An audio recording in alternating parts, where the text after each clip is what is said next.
Je vais parler de Moïse, qui a fait sortir Israël d'Égypte, a traversé la mer Rouge et les a finalement conduits dans le désert, un endroit terrible pour vivre. Mais il n'y avait pas d'eau.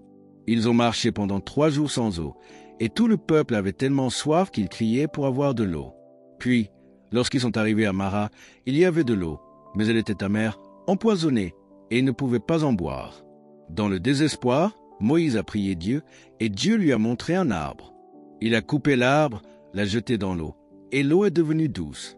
J'ai lu ce passage de nombreuses fois, mais habituellement cela ne me faisait pas grand effet. C'est une vieille histoire. Dans notre vie quotidienne, on ne peut pas vraiment être sûr que ce genre de choses puisse se reproduire. Mais un jour, j'ai été forcé de croire à ce passage. Je ne pouvais pas éviter la situation. J'étais dans mon bureau quand un appel téléphonique est arrivé des urgences de l'hôpital. Quand j'ai décroché, une infirmière m'a dit « Êtes-vous le docteur Gio ?»« Oui, votre 2e fils est en train de mourir en ce moment aux urgences. » J'ai dit « Hein ?» Ce matin, il est parti à l'école en parfaite santé. Que s'est-il passé? Elle m'a dit « Si vous voulez voir votre fils avant qu'il ne décède, venez vite. » Je me suis précipité à l'hôpital. Les infirmières et les médecins m'ont expliqué. Pendant l'heure du déjeuner, les enfants sont sortis de l'école, sont allés dans la rue, sont entrés dans un snack-bar, ont acheté de la nourriture et l'ont mangée. Mais cette nourriture était fortement empoisonnée. On ne sait pas qui a mis le poison dans cette nourriture, mais tous les enfants qui en ont mangé sont tombés sur place. Mon fils, qui est costaud et fort, en a mangé beaucoup. Il s'est effondré dans la rue et a perdu connaissance. Le médecin m'a dit que, comme son estomac était rempli de nourriture empoisonnée, ils avaient essayé de le nettoyer du mieux qu'ils pouvaient, mais ils ne pouvaient pas garantir qu'il reviendrait à la vie. J'étais bouleversé au plus profond de mon cœur. La seule chose dont je pouvais me souvenir, c'était comment Jésus-Christ avait transformé l'eau amère en eau douce. C'était juste une histoire, mais maintenant, ce n'était plus une histoire. C'était une question de vie ou de mort. Ce passage biblique devait être vrai. Ce passage devait aller au-delà du temps. Il devait s'appliquer à aujourd'hui. Alors je me suis agenouillé à côté du lit de mon fils et j'ai prié Dieu. Dieu, je ne peux pas le laisser partir. Il est si jeune. Pourquoi devrait-il mourir? Il n'a rien fait de mal. Si possible, laisse-moi mourir à sa place. Je t'en supplie. Oh Dieu, aide-moi. J'ai prié pendant 1 heure, rien ne s'est passé. 2 heures, toujours rien. 3 heures, toujours rien. J'étais épuisé. Je ne pouvais plus prier. Le médecin m'a dit, « Vous devriez maintenant accepter la situation. » Il est mort. Mais j'ai dit, « Je ne peux pas accepter cela. » Jésus-Christ peut encore adoucir le poison amer et le rappeler à la vie. J'ai continué à prier et prier. Et soudainement, mon fils a ouvert les yeux et a dit, « Papa, je reviens. » Et il a dit, « Dis bonjour à Jésus. » J'ai dit, « Où est Jésus ?» Il a répondu, « Jésus m'a emmené ici. Il est là. Regarde. » Jésus. J'ai regardé, mais je ne voyais rien. Je ne pouvais pas voir Jésus. Alors j'ai dit, « Jésus, même si je ne peux pas te voir face à face, merci beaucoup. » Je lui ai demandé, « Que t'est-il arrivé ?» Il a dit, « Quand j'ai mangé la nourriture, j'ai soudain eu une douleur horrible à la gorge et mon cœur brûlait. Puis j'ai perdu connaissance dans le désespoir. J'ai lutté pour survivre, mais je suis mort. Et dès que je suis mort, je me suis retrouvé dans les bras d'un ange et l'ange m'a emmené quelque part. Cet endroit était tellement merveilleux.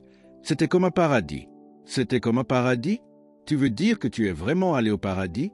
Il a répondu, « Non, ce n'était pas vraiment le paradis. C'était environ 50% le paradis.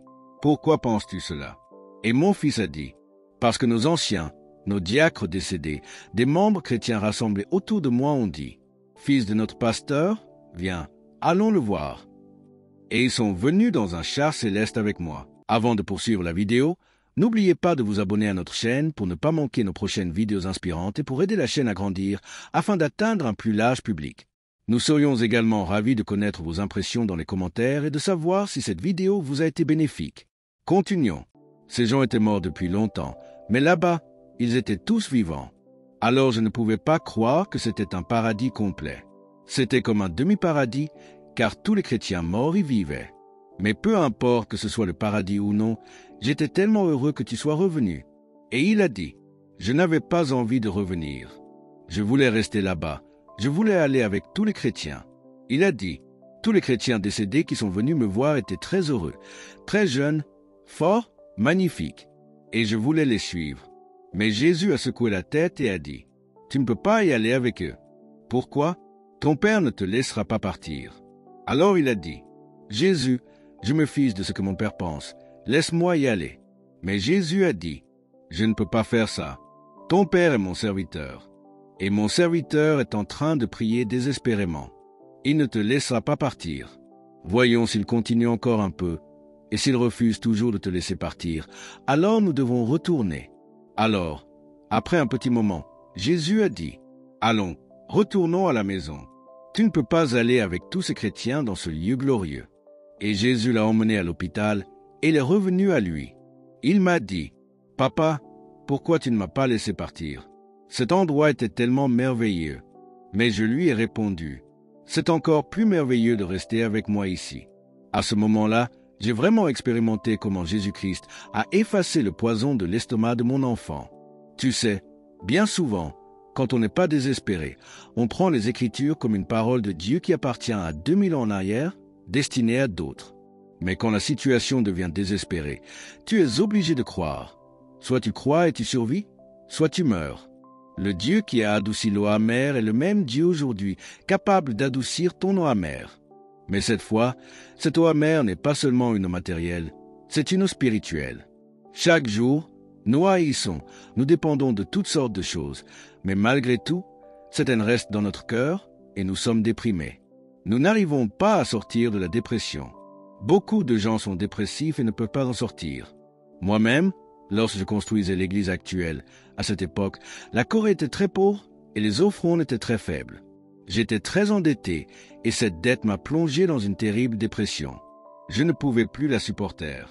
L'entrepreneur est venu pour me poursuivre en justice. Il m'attaquait réellement.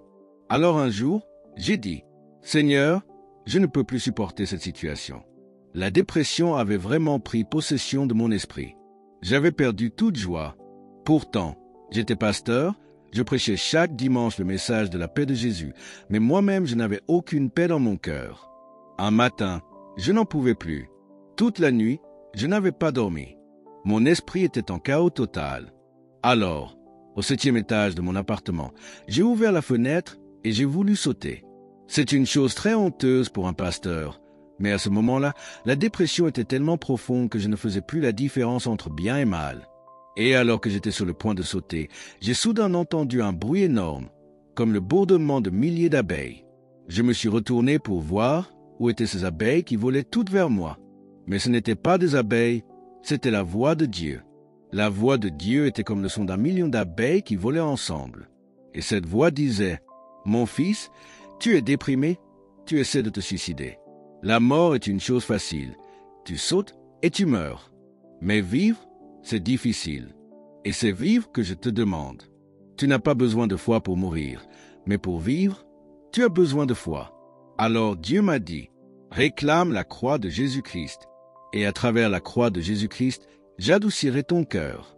Je te donnerai la paix. » Alors, à cet instant, j'ai dit, « Jésus, par la croix de Jésus-Christ, change mon cœur. Je ne peux pas changer mon cœur par moi-même. Que la puissance de Dieu vienne, qu'elle saisisse vraiment mon cœur et le transforme. Je ne peux pas gérer mon propre cœur, je n'arrive pas à le contrôler. » Alors, j'ai regardé vers la croix. J'ai vu Jésus suspendu à la croix et la puissance de son sang est entrée dans mon cœur.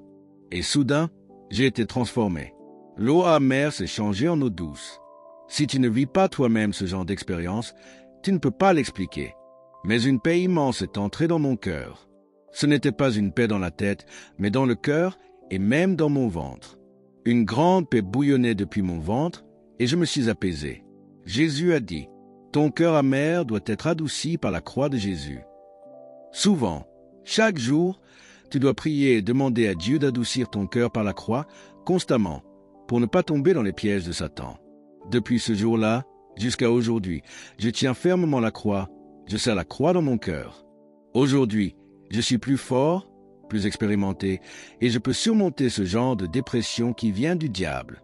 Mais j'ai toujours besoin de la guérison de la croix. Quand je me dispute avec ma femme, C'est très difficile.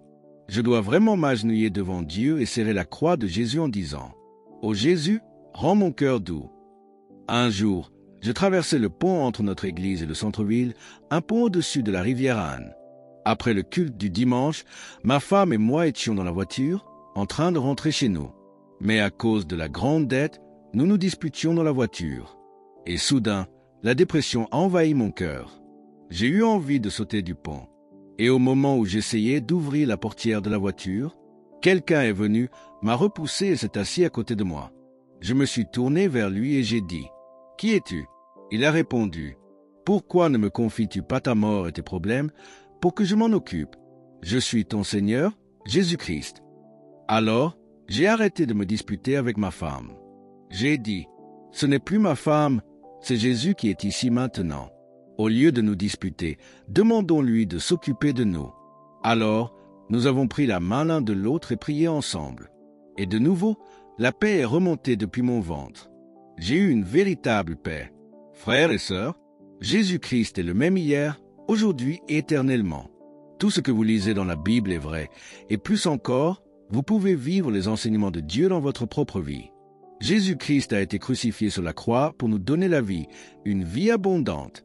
Dans notre vie, nous rencontrerons de l'eau amère dans notre cœur, dans notre maison, dans notre travail. Et nous allons lutter. Mais si nous réclamons la croix de Jésus, comme Moïse a pris l'arbre pour adoucir l'eau amère dans notre cœur sera changée en eau douce. Nous avons besoin de cette leçon en permanence, car nous subissons la pression du diable sans cesse dans nos vies. Quand Jésus-Christ a adouci l'eau amère pour les Israélites, ils ont tous été rassasiés, et Dieu leur montrait par là un exemple. Tout au long de leur traversée du désert jusqu'à Canaan, ils allaient rencontrer encore de nombreuses eaux amères. Et ils devraient se tourner vers Dieu, celui qui transforme l'eau amère en eau douce. Aujourd'hui encore, cette image est une métaphore. Nos eaux amères, dans notre esprit, notre maison, notre église, partout. Quand nous venons à la croix de Jésus, la croix peut changer notre cœur. Toutes les poursuites judiciaires, tous les combats légaux ne peuvent pas apporter la paix. Mais la croix de Jésus-Christ, elle, peut apaiser ton cœur et adoucir ton esprit. Alors, nous avons une véritable confiture, un engorgement, un poids dans notre cœur. Mais nous avons la croix de Jésus qui descend dans notre cœur et qui nous donne la paix douce, la joie, le bonheur et la justice. Et ensuite, Dieu leur a fait une promesse. « Je suis l'Éternel, ton guérisseur. » Il a dit, « Si tu me suis, si tu gardes mes statuts et si tu obéis à mes commandements, je t'aimerai et je te guérirai. Je ne mettrai sur toi aucune des maladies que j'ai fait tomber sur les Égyptiens. » Ainsi, les Israélites ont reçu la promesse de Dieu, qu'il était leur guérisseur. Notre Dieu est un Dieu qui guérit. Beaucoup de gens ont honte de proclamer que notre Dieu est un Dieu qui guérit. Mais nous n'avons pas à avoir honte ni peur, car Dieu est un vrai guérisseur. Il est un médecin. Quand la Russie était dans une situation terrible, après la chute du communisme, nous avons eu une certaine liberté de voyager dans toute la Russie. Et nous avons eu de nombreuses réunions. Je suis allé au Kremlin et j'ai mené une campagne d'évangélisation à l'intérieur du Kremlin. C'était extraordinaire. Les gens remplissaient le Kremlin. Et nous avons eu un culte de louanges. Ensuite, je suis allé dans l'est de la Russie, à Vladivostok, et nous n'avions aucun lieu disponible pour le culte. Alors nous sommes allés dans la nature, dans un lieu sauvage. Et là, 50 000 personnes se sont rassemblées. Et je leur prêchais derrière une vitre pare-balles. Un jour, un homme russe, très grand et costaud, était assis dans un fauteuil roulant. On l'a amené juste devant ma chaire de prédication. Après le message, j'ai demandé aux gens de s'avancer pour donner leur cœur à Jésus-Christ. Tout le monde s'est avancé. Alors j'ai dit, « Non, je veux uniquement ceux qui ne croient pas encore en Jésus et veulent l'accepter comme sauveur. Venez. » Mais ils sont tous revenus à l'avant. Alors j'ai demandé, « Comprennent-ils ma langue ?» Et ils ont répondu, « Nous sommes tous des non-croyants.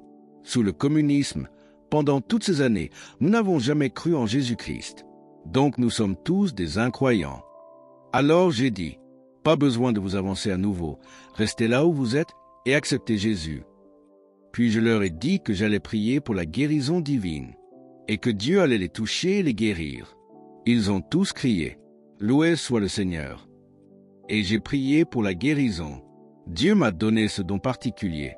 Quand je prie pour les malades, Dieu me montre ceux qui sont guéris. C'est très étrange. Soudain, l'esprit s'éclaire et je ressens dans mon cœur que telle ou telle maladie est guérie. Alors je déclarais que Dieu guérissait telle ou telle maladie. Puis, Dieu me dit dans mon cœur, « Demande à cet homme costaud, assis dans le fauteuil roulant, de se lever et de venir sur l'estrade. » Quand je l'ai regardé, il était vraiment paralysé. Il ne pouvait ni utiliser ses jambes ni ses mains. Alors j'ai pensé, « Non, il ne se lèvera jamais. Je ne peux pas faire ça. » Alors, j'ai rapidement tourné la tête vers la gauche et j'ai dit, « Vous, les gens qui souffrez de cette maladie, vous êtes guéris. » Puis j'ai regardé à droite pour éviter de le regarder, car j'avais peur. Mais Dieu m'a dit, « Tu proclames la guérison. Si tu ne dis rien, il ne sera pas guéri. Car c'est par la foi qu'on devient juste, et c'est par la confession de la bouche qu'on est sauvé. Tous ceux qui croient deviennent justes, mais le salut vient par la confession de la bouche.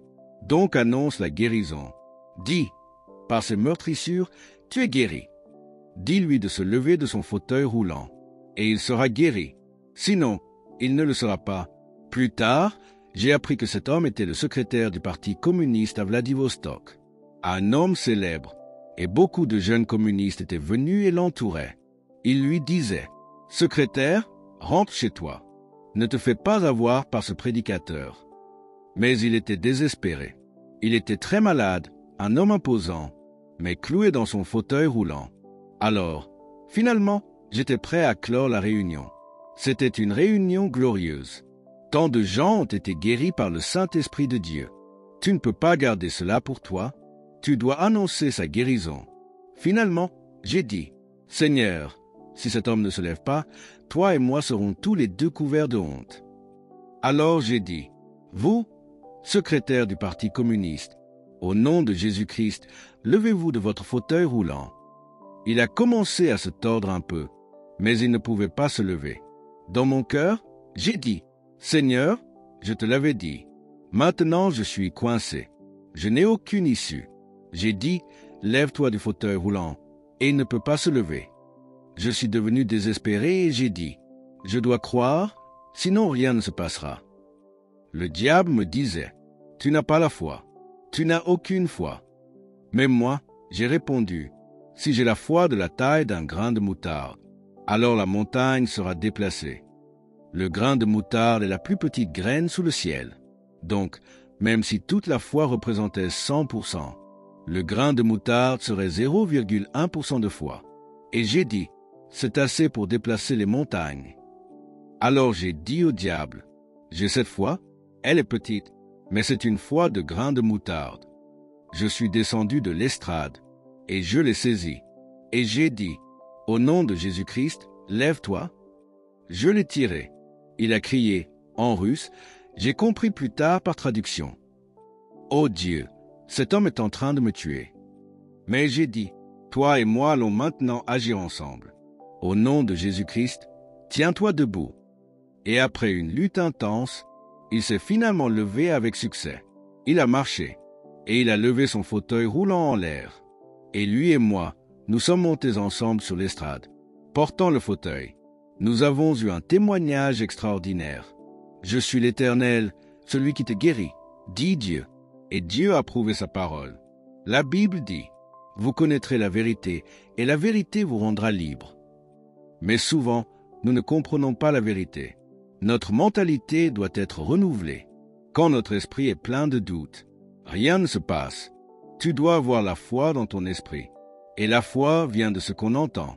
Et ce qu'on entend vient de la parole de Dieu. Par ses meurtrissures, vous êtes guéris. Ce verset doit être répété encore et encore, jusqu'à remplir ton esprit. Tu dois savoir que Christ est le guérisseur. Aujourd'hui, un membre de notre Église, un médecin très renommé, spécialiste du cancer du sein, opère les femmes avec beaucoup de succès. Mais ce docteur lui-même avait un cancer du foie. Il a subi 5 opérations. Pourtant, il joue au golf avec moi et il continue d'opérer des centaines de femmes. La raison de sa force, c'est qu'il voit le cancer, non pas comme un ennemi désespéré, mais comme une petite nuisance. Il dit, « Par ces meurtrissures, je suis guéri. Je suis guéri. » Il répète toujours, « je suis guéri. Il garde une photo de lui-même, où il est fort et en bonne santé, dans sa poche. Même en jouant au golf, il sort cette photo, il me la montre et dit, « Pasteur, regarde-moi, c'est moi, je suis guéri, je suis fort. » Il dit, « Je crois que je suis plus que vainqueur. Par ces meurtrissures, je suis guéri. » Il proclame vraiment sa guérison. Et il a eu des visions, des rêves, une puissance formidable. Et le cancer n'a pas pu le détruire. Il se voit en train de vaincre le cancer, de le détruire et de vivre une vie forte. Juste la semaine dernière, il est allé en Chine jouer au golf. Et à son retour, il est allé au Tibet en tant que volontaire, pour opérer les gens là-bas. Nous avons envoyé notre équipe pour aider les pauvres, et il s'est porté volontaire pour y aller. Frères et sœurs, quand vous avez la parole de Dieu, la parole de Dieu est plus que victorieuse. Elle est puissante, et elle transforme votre esprit. Par la parole de Dieu, vous pouvez recevoir des visions, des rêves, la foi, et par votre proclamation, vous pouvez vous libérer vous-même. Même ce soir, la puissance de guérison de Dieu est présente ici. Jésus-Christ est le même, hier, aujourd'hui et pour toujours. Et là où 2 ou 3 sont réunis en son nom, le Christ est au milieu de nous. Donc ce soir, vous allez être guéris dans votre esprit, votre âme et votre corps. Nous devons avoir ce genre de foi pour vivre une vie pleine de paix. Beaucoup de gens, lorsqu'ils apprennent qu'ils ont le cancer, demandent immédiatement au médecin, « Docteur, combien de temps me reste-t-il à vivre ?» Mais nous ne devrions jamais poser ce genre de questions. Ce personnage harceleur est terrible. Du nom de cancer frappe à la porte de notre vie. Et la question n'est pas « Combien de temps vais-je vivre ?» mais « Combien de temps vais-je mettre à le chasser ?» Lorsque tu te vois guéri par ces meurtrissures, et que tu rêves que tu es jeune et fort, et que tu crois et confesses sans cesse que tu as été guéri, alors tu vas bien. Tu peux vaincre. Les médecins en Corée me disent tous que je ne devrais pas voyager hors de la Corée. Pour eux, je suis une personne très malade. Mais regardez-moi. Ai-je l'air d'une personne très malade? Moi, je me vois toujours à travers les Écritures. Par ces meurtrissures, j'ai été guéri. Donc, je suis une personne guérie. La Bible dit que toutes les choses visibles sont créées à partir des choses invisibles. La foi est invisible, mais tout votre environnement et toutes vos circonstances sont créées et contrôlées par les choses invisibles, par la parole de Dieu. Et quand vous contrôlez votre esprit invisible, vous pouvez contrôler votre corps visible et vos circonstances physiques. Votre esprit peut être transformé par la parole de Dieu. Et constamment, vous devez vous voir avec une nouvelle image. À travers la croix de Jésus-Christ, vous devez proclamer « Je suis guéri ». J'ai la maladie de Parkinson depuis 10 ans.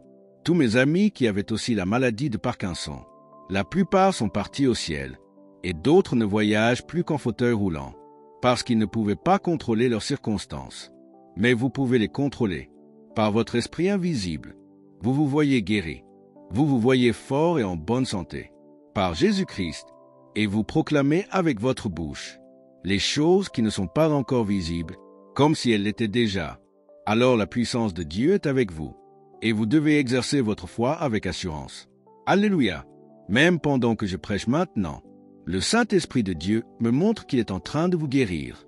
Je vois très clairement dans mon esprit. Quelqu'un ici a un goitre au cou. Dieu dit, je touche et je guéris ce goitre. Quelqu'un souffre du dos. Vous êtes venu avec une grande douleur dans la colonne vertébrale. Vous êtes guéri. Un homme boitait à cause de son pied. Dieu a touché et l'a guéri. Quelqu'un ici a un problème rénal. Le rein est guéri en ce moment même. Quelqu'un ici ne voit pas bien. Vos yeux sont troubles et malades. Ils deviennent clairs maintenant. Quelqu'un est venu avec une oreille sourde. Votre surdité a disparu. Et quelqu'un ici est dans une profonde dépression. Dieu vous touche et vous guérit. Je ne plaisante pas. Je vous dis que la puissance de guérison de Dieu est en train d'opérer dans votre vie 24 heures sur 24. Parce que Dieu vous aime.